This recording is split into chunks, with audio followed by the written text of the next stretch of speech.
IPL 2024 17వ season cricket అభిమానులు ఒక ఊపేస్తుంది అనటంలో సందేహం లేదు. లాస్ట్ ఓవర్ దాకా విన్నర్ని గెస్ చేయలేకపోవడం కాదండి, 70% ఆఫ్ ది మ్యాచెస్ అయితే లాస్ట్ బంతి దాకా కూడా విన్నర్ని గెస్ చేయలేకపోవడం అలానే సడన్ ట్విస్టులు, థ్రిల్లింగ్స్ ఈ సీజన్ మీద మరింత హైప్ క్రియేట్ చేస్తున్నాయి. ఇప్పటి వరకు కంప్లీట్ అయింది 33 మ్యాచ్లే. అయితే ప్రీవియస్ సీజన్తో కంపేర్ చేసుకుంటే 50 నుండి 60 మ్యాచ్లు సరిపడ రికార్డ్స్ అన్ని 33 మ్యాచ్లనే బ్రేక్ చేసేసింది. అయితే ఇప్పటి వరకు 570 పైన సిక్స్లు, యావరేజ్గా ప్రతి మ్యాచ్కి 18 సిక్స్లు, ప్రతి 5 బంతులకి ఒక 4, ప్రతి 13 బంతులకి ఒక 6, అలానే డెత్ ఓవర్స్లో అయితే ఏకంగా ప్రతి 4 బంతులకి ఒక బౌండరీ చొప్పున ఐపీఎల్ సీజన్ హోరెత్తిపోతుంది. అయితే ఈ సీజన్ పాయింట్స్ టేబుల్లో కూడా మిరాకిల్స్ చాలానే జరుగుతున్నాయి. ప్రతి సీజన్లో యావరేజ్ పెర్ఫార్మెన్స్ ఇచ్చే టీమ్స్ ఈసారి గట్టిగానే పెర్ఫామ్ చేసి టాప్ ప్లేస్లో కూర్చుంటే, టాప్లో ఉండే టీమ్స్ అన్ని మిడిల్లో కూర్చున్నాయి. అయితే ఎస్ఆర్హెచ్ సునామీ ఇన్నింగ్స్లతో చెలరేగిపోతుంటే సిఎస్కే వాళ్ళు మైండ్ గేమ్తో ప్రత్యర్థులకు చెక్ పెట్టేస్తున్నారు. అలానే కేకేఆర్ ఆల్రౌండ్ షోతో అదరగొట్టేస్తుంది. ఇక రాజస్థాన్ రాయల్స్ సైలెంట్గా ఎవరు ఊహించిన విధంగా కామ్గా వాళ్ళ పని వాళ్ళు కానిచ్చేస్తున్నారు. అయితే ఇలాంటి థ్రిల్ మ్యాచ్లకి మరో 2 టీమ్స్ సిద్ధమైపోయాయి. ఏప్రిల్ 20వ తేదీన రాత్రి 7:30 ఢిల్లీ క్యాపిటల్స్ హోమ్ గ్రౌండ్గా అరుణ్ జైట్లీ స్టేడియంలో ఢిల్లీ క్యాపిటల్స్ ఒక స్ట్రాంగ్ పెర్ఫార్మెన్స్ ఇస్తున్న ప్రత్యర్థులను భయపెడుతున్న ఎస్ఆర్హెచ్ టీంని ఢీకొట్టనుంది. అయితే ఈ మ్యాచ్ చాలా ఇంట్రెస్టింగ్గా ఉంటుంది అనటంలో సందేహం లేదు. Already half of the season complete అయిపోయింది. దీంతో ప్లే ఆఫ్స్కి రేసుల్లోకి వెళ్తుంటే ఈ మ్యాచ్ ఇరువురు టీమ్స్కి చాలా కీలకంగా మారనుంది. అయితే ఢిల్లీ క్యాపిటల్స్కి హోమ్ గ్రౌండ్గా ఇది తొలి మ్యాచే. హోమ్ గ్రౌండ్ ఫేవర్ డీసీకి ఖచ్చితంగా ఉంటుంది అనడంలో సందేహం లేదు. అయినా ఎస్ఆర్హెచ్తో అంత ఈజీ అయితే ఈ పరిస్థితుల్లో కాదు. అయితే డీసీ ఇప్పటివరకు 7 మ్యాచ్లు ఆడి 3 గెలిచి 4 ఓడి 6th స్పాట్లో ఉంది పాయింట్స్ టేబుల్లో. అయితే డీసీ రీసెంట్గా తమ విన్నింగ్ స్టార్ట్ చేసిందని చెప్పాలి. అంతేకాక ప్లేయింగ్ లెవెన్లో ఆల్మోస్ట్ అందరూ టెరిఫిక్ ఫామ్లో ఉన్నారు. అయితే ఎస్ఆర్హెచ్ ఇప్పటి వరకు 6 మ్యాచ్లు ఆడి 4 గెలిచి 2 మాత్రమే ఓడింది. సో ఎస్ఆర్హెచ్ పాయింట్స్ టేబుల్లో 4th స్పాట్లో ఉంది. సో ఎస్ఆర్హెచ్ కంటే డీసీకి ఈ విజయం చాలా కీలకమని తెలుస్తుంది. అందుకే ఈ మ్యాచ్లో ఇంట్రెస్టింగ్గా మారనుంది అనటంలో సందేహం లేదు. అయితే ఈ స్టేడియం డీటెయిల్స్ ఏంటి, పిచ్ రిపోర్ట్ ఎలా ఉండబోతుంది, ఈ గ్రౌండ్లో ఐపీఎల్ స్టాట్స్ ఎలా ఉన్నాయి, అలానే ఇరువురు టీమ్స్ యొక్క హెడ్ టు హెడ్ రికార్డ్స్ ఎలా ఉంటాయి, ప్లేయింగ్ 11 మరియు కీ ప్లేయర్స్ ఎవరు, అన్నిటిపై 1 by 1 లుక్ వేసేద్దాం. ముందుగా అరుణ్ జైట్లీ స్టేడియం గురించి మాట్లాడుకుంటే, ఈ స్టేడియం చాలా ఓల్డెస్ట్ స్టేడియం. 1883లో ఎస్టాబ్లిష్ చేశారు. ఇంతకుముందు ఈ స్టేడియంకి ఫిరోజ్ షా కోట్లా అని పిలిచేవారు. ఆడియన్స్ కెపాసిటీ వచ్చేకి 48,000గా ఉంటుంది. బౌండరీ డైమెన్షన్స్ పరంగా కూడా ఒక యావరేజ్ గ్రౌండ్ అని చెప్పుకోవచ్చు. ఎయిదర్ సైడ్స్ వచ్చేకి 65 నుంచి 68 మీటర్లు గాను, స్ట్రైట్ వచ్చేకి 72 నుంచి 75 మీటర్లు గాను, బ్యాక్ సైడ్ వచ్చేకి 58 నుంచి 62 మీటర్ల వరకు ఉండవచ్చు. అయితే తర్వాత పిచ్ రిపోర్ట్ గురించి మాట్లాడుకుంటే, ఈ పిచ్ మాత్రం లో స్కోరింగ్ గేమ్స్కి ఎక్కువనే చెప్పుకోవాలి. మళ్ళీ స్లోగా ఉంటుంది, అలానే లో వికెట్స్ ప్రొడ్యూస్ చేస్తుంది. కానీ ఐసీసీ వన్డే వరల్డ్ కప్ నుండి బ్యాటింగ్కి ఫేవర్గా మారిపోయింది. బ్యాట్స్మెన్కి పండగగా మారిపోయింది ఈ స్టేడియం. అంతేగాక హై స్కోరింగ్ గేమ్స్ కూడా ఎక్కువగా జరిగే ఆస్కారం కూడా కనబడింది. అయితే రీసెంట్గా ఇక్కడ ఉమెన్ ప్రీమియర్ లీగ్లో బ్యాటర్స్కి బౌలర్స్కి ఈక్వల్గా హెల్ప్ దొరికింది. అయితే ఈ స్టేడియంలో ఐపీఎల్ స్టాట్స్ పరిశీలిస్తే టోటల్గా ఇక్కడ 85 మ్యాచ్లు జరిగాయి. ఫస్ట్ బ్యాటింగ్ వాళ్ళు 38 గెలిస్తే, సెకండ్ బ్యాటింగ్ వాళ్ళు 46 గెలిచారు. ఒకటి నో రిజల్ట్గా ఉండిపోయింది. సో బ్యాటింగ్ అయినా ఫీల్డింగ్ అయినా జాగ్రత్తగా ఆడితే చాలని తెలుస్తుంది. అయితే టాస్ అంత కీలకం అయితే కాదు. హైయెస్ట్ టోటల్ వచ్చేకి ఈ గ్రౌండ్లో 231 పరుగులు 4 వికెట్లుగా డీసీ పెరటే ఉంది. కామెడీ ఏంటంటే లోయెస్ట్ స్కోర్ కూడా 83 పరుగులకే డీసీని ఆల్అవుట్ అయింది ఈ హోమ్ గ్రౌండ్లో. అయితే ఫస్ట్ ఇన్నింగ్స్ యావరేజ్ స్కోర్ చూస్తే 167 పరుగులు గాను, సెకండ్ ఇన్నింగ్స్ యావరేజ్ పరుగులు చూస్తే 152 పరుగులుగా ఉన్నాయి. అయితే ఈ గ్రౌండ్లో హైయెస్ట్ రన్స్ వచ్చేకి 35 ఇన్నింగ్స్లో 1047 రన్స్తో వార్నర్ ముందున్నాడు. ఇక సిక్స్ల పరంగా రిషబ్ పంత్ 46 సిక్స్లు కొట్టాడు. మోస్ట్ వికెట్స్ అమిత్ మిశ్రా పేరట 58 వికెట్లతో ఉన్నాడు. అయితే ఈ స్టేడియంలో ఈ మ్యాచ్లతో కలిపి 5 మ్యాచ్లు హోమ్ గ్రౌండ్గా డీసీ ఆడనుంది. ఇక వెదర్ రిపోర్ట్ గురించి మాట్లాడుకుంటే, ఇండియాలో సమ్మర్ సీజన్ స్టార్ట్ అయిపోయింది. సో టెంపరేచర్ రోజు రోజుకి పీక్స్కి వెళ్ళిపోతుందని చెప్పుకోవాలి.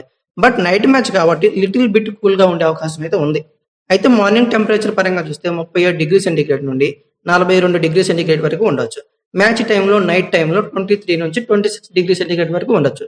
ఇక లైవ్ గురించి మాట్లాడుకుంటే యాజ్ యూజువల్గా టీవీస్లో వచ్చేసరికి స్టార్ స్పోర్ట్స్లోను, ఓటీటీ ప్లాట్ఫామ్స్ వచ్చేసరికి జియో సినిమాల్లో ఎటువంటి సబ్స్క్రిప్షన్ లేకుండా ఫ్రీగా వాచ్ చేయవచ్చు. ఇక చివరగా ఇరువురి యొక్క టీమ్స్ యొక్క ప్లేయింగ్ 11 గురించి మాట్లాడుకుంటే, ముందుగా డీసీ యొక్క ప్లేయింగ్ 11 పరిశీలిద్దాం. ప్రీవియస్ మ్యాచ్లో జీటీని వాళ్ళ హోమ్ గ్రౌండ్లోనే చిత్తుగా ఓడించింది. కేవలం 89 పరుగులకే వాళ్ళ హోమ్ గ్రౌండ్లో వాళ్ళని ఆల్అవుట్ చేసిందంటే వీళ్ళ బౌలింగ్ అటాక్ ఎలా ఉందని మీరే ఊహించుకోవచ్చు. సో ఈ మ్యాచ్ లో చాలా స్ట్రాంగ్ గా హోమ్ గ్రౌండ్ లో ఎస్ఆర్హెచ్ తలపడడానికి సిద్ధమైంది. అయితే ముందుగా మాట్లాడుకోవాల్సింది డీసీ యొక్క బౌలింగ్ యూనిట్. అన్రిచ్ రోడ్ ఫామ్ లో లేకపోవడం, జై రిచర్డ్సన్ అంతగా ఎఫెక్ట్ చూపించలేకపోవడం, కేవలం ఇండియా బౌలింగ్ యూనిట్ ని దండయాత్ర స్టార్ట్ చేసింది డీసీ. అయితే సక్సెస్ అవుతుందని కూడా చెప్పుకోవాలి. అయితే ఈ team India senior pacer Ishant Sharma చాలా బలమైన అటాక్ తో డీసీ పేస్ యూనిట్ ని దగ్గరుండి నడిపిస్తున్నాడు. అలానే ఖలీల్ అహ్మద్ సూపర్ రిథమ్ లో బౌలింగ్ చేస్తున్నాడు. ఇనీషియల్ గా మంచి మంచి బ్రేక్స్ ఇస్తున్నాడని చెప్పుకోవాలి. అలానే మిడిల్ అండ్ డెత్ ఓవర్స్ లో ముఖేష్ కుమార్ విజృంభణ కూడా అదే లెవెల్లో ఉంది. ఈసారి కూడా పేస్ యూనిట్ ఇదే వీళ్ళతోనే రావడం పక్కా. అయితే ఎస్ఆర్హెచ్ ఉన్న ప్రస్తుత బ్యాటింగ్ జోరుని డీసీ అయితే ఆపగలదా అంటే మీరేమనుకుంటారు? నేను మాత్రం చెప్తున్నా భయ్య, ఖచ్చితంగా డీసీ ఆపగలదు. ఎందుకంటే దీనిలో main reason Kuldeep Yadav. Present spin లో వేరే లెవెల్లో బ్రేక్స్ ఇస్తున్నాడు. అలానే అక్షర్ పటేల్ సపోర్టింగ్ స్పిన్ కూడా చాలా బాగుంది. పార్ట్ టైం స్పిన్నర్ గా ట్రిస్టన్ సబ్స్ ప్రీవియస్ మ్యాచ్ లో ఒకే ఓవర్ లో 2 వికెట్లు తీసి జీటీ మీద రాణించాడు. సో ఈ స్పిన్ యూనిట్ ని మరోసారి నమ్ముకోవడం పక్కా. ఇక డీసీ బ్యాటింగ్ యూనిట్ చూస్తే డేవిడ్ వార్నర్ గాయం తగ్గినట్లే ఇన్ఫర్మేషన్ ఉంది. సో వార్నర్ అయితే యాడ్ అయ్యే అవకాశం ఉంది స్క్వాడ్ లో గాను. ఇక అలాగే పృథ్వీ షా వెల్ ఫామ్ లో ఉన్నాడు. అలానే బిగ్ స్టార్ట్స్ ఇస్తున్నాడు, ఎక్స్ప్లోజివ్ స్టార్ట్స్ కూడా ఇస్తున్నాడు. కాబట్టి పృథ్వీ షా వల్ల స్ట్రెంత్ అనే చెప్పుకోవాలి. అయితే Shai Hope, Tristan Stubbs, Jake Fraser తొలి నుండే విధ్వంసం సృష్టించే ఆటగాళ్ళు ఉన్నారు. Mainly Jake Fraser. అలానే ఇంపాసిబుల్ ఇన్నింగ్స్ ను పాసిబుల్ గా మార్చగలిగే నయా ఫినిషర్ ట్రిస్టన్ స్టాప్స్. అలానే షై హోప్ సూపర్ ఫామ్ లో ఉన్నారు. డీసీతో మ్యాచ్ లో 100% Rishabh Pant 2.0 is back. Stumping లో గానీ, కెప్టెన్సీలో గానీ, బ్యాటింగ్ లో గానీ పంత్ అయితే అంతకు ముందు కంటే మెరుగ్గా కనబడ్డాడు. సో బ్యాకప్ గా అభిషేక్ పరుల్ కూడా ఉన్నాడు. కాబట్టి ఓవరాల్ గా వీళ్ళ లెవెన్ లో పెద్దగా చేంజ్లు అయితే ఎక్స్పెక్ట్ చేయలేం. వీళ్ళ లెవెన్ పరిశీలిస్తే ఒకసారి Prithvi Shaw, David Warner, Jake Fraser, అలాగే Shai Hope, Rishabh Pant, Tristan Stubbs, Axar Patel, Kuldeep Yadav, Ishant Sharma, Mukesh Kumar, Khaleel Ahmed ఇలా ఉన్నారు. ఇంపాక్ట్ ప్లేయర్స్ గా అభిషేక్ పోరెల్, లలిత్ యాదవ్, ప్రవీణ్ దుబే, కుమార్ కుషగ్రా, యాష్డల్ ఇలా ఉన్నారు. ఇక ఫైనల్ గా ఎస్ఆర్హెచ్ యొక్క ప్లేయింగ్ లెవెన్ గురించి మాట్లాడుకుంటే, ఎస్ఆర్హెచ్ ఈ పేరు వింటేనే ఈ సీజన్ లో ఒక వైబ్రేషన్ అని చెప్పుకోవాలి. ఏదో తెలియని సెన్సేషన్. 277 పరుగులు చేసింది ముంబై ఇండియన్స్ మీద. ఏంటిరా ఈ బీభత్సం అనుకున్నాం. కొద్ది రోజుల్లోనే 277 పరుగుల రికార్డుని బ్రేక్ చేసి 287 పరుగులు చేసింది ఆర్సీబీ మీద. ఇప్పుడు ఏంద్రా మ్యాటర్ అనుకుంటే, మొన్న ట్రావిస్ హెడ్ ఒక స్టేట్మెంట్ ఇచ్చాడు. ఈసారి మా టార్గెట్ 300 పరుగులు అని చెప్పి. అయితే కొట్టగలిగే సత్తా ఎస్ఆర్హెచ్ ఉందనటంలో ఎటువంటి సందేహం లేదు. అలాంటి బ్యాటింగ్ యూనిట్ ఉంది మరి. అయితే ఓపెనింగ్ ముందుగా ట్రావిస్ హెడ్ ఒక సంచలనం అనే చెప్పుకోవాలి. 39 బంతుల్లో సెంచరీ. అంతకు ముందు అయితే 18 బంతుల్లోనే ఒక 50. ఇవి అతని ట్రాక్ రికార్డ్స్. అలానే supporting opener Abhishek Sharma shake ఆడిచ్చేస్తున్నాడు. ఉన్న కాసేపు ధనాధన్ ఇన్నింగ్స్లతో చెలరేగిపోతున్నాడు. అలానే సపోర్టింగ్ రోల్ ఇచ్చే Aiden Markram, Abdul Samad, Heinrich Klaasen తో సూపర్ లైనప్ ఉంది బ్యాటింగ్ లో. అలానే ఫినిషింగ్ లో క్లాసన్ రూల్ అయితే వేరని చెప్పుకోవాలి. నితీష్ రెడ్డి కూడా మొన్న హార్డ్ ఈటింగ్ తో వేరే లెవెల్లో బ్యాటింగ్ చేశాడు. సో వీళ్ళకైతే బ్యాకప్ గా షబాజ్ అహ్మద్ తో కూడా ఉండడం బ్యాటింగ్ యాడెడ్ అడ్వాంటేజ్ అని చెప్పుకోవాలి. ఇక బౌలింగ్ లైనప్ చూస్తే ఉండటానికి బెస్ట్ బౌలర్స్ ఉన్నా, బట్ టీమ్స్ ని మాత్రం సేఫ్ జోన్ లో ఉంచలేని పరిస్థితి నెలకొంది. 277 పరుగులు చేశారు ముంబై మీద. ఓవర్ బాబు భలే గెలిచేస్తున్నారు అనుకున్నాం.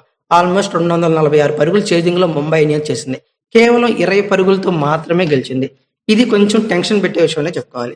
అలానే ఆర్సీబీ మీద 287 పరుగులు చేసి బాబోయ్ అనిపించింది. కానీ 25 రన్స్ తోనే గెలిచింది. అంటే ఆర్సీబీ 262 పరుగులు చేసింది. సో దీన్ని బట్టి ఎస్ఆర్హెచ్ కి హిడెన్ ఫియర్ ఉందని చెప్పుకోవాలి బౌలింగ్ పరంగా. ఒక పాట్ కమిన్స్ మినహాయించి అంతగా ఇంప్రెసివ్ గా బౌలింగ్ చేస్తున్న వాళ్ళు అయితే ఎవరు లేరు. మయాంక మార్కండే కూడా కొంచెం పర్లేదని చెప్పుకోవాలి.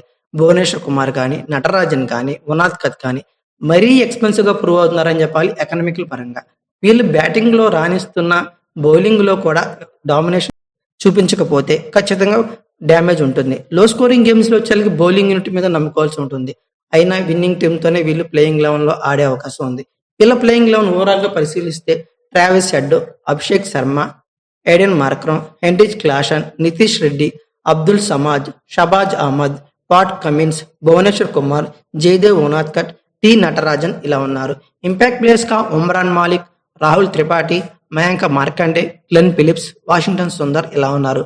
ఓవరాల్ గా ఐపీఎల్ స్టాట్స్ ఈ గ్రౌండ్ లో పరిశీలించాక, వీళ్ళ ప్లేయింగ్ లెవెన్ పరిశీలించాక, వీళ్ళ కీ ప్లేయర్స్ ని చూసినాక ఎస్ఆర్హెచ్ యొక్క విన్నింగ్ పర్సెంట్ ఈ మ్యాచ్ గాను 52% గాను, డీసీ యొక్క విన్నింగ్ పర్సెంటేజ్ 48% గాను ఉంది. అయితే ఈ మ్యాచ్ లో కానీ ఏ టీం విజయం సాధించుద్ది అనుకున్నారు కామెంట్ బాక్స్ లో పిన్ చేయండి. అలాగే ఈ వీడియో కనుక మీకు నచ్చితే like, share, comment plus subscribe చేసుకోండి. అలాగే పక్కనే ఉన్న బెల్ ఐకాన్ నొక్కడం మాత్రం మర్చిపోకండి. Thank you for watching. Have a nice day.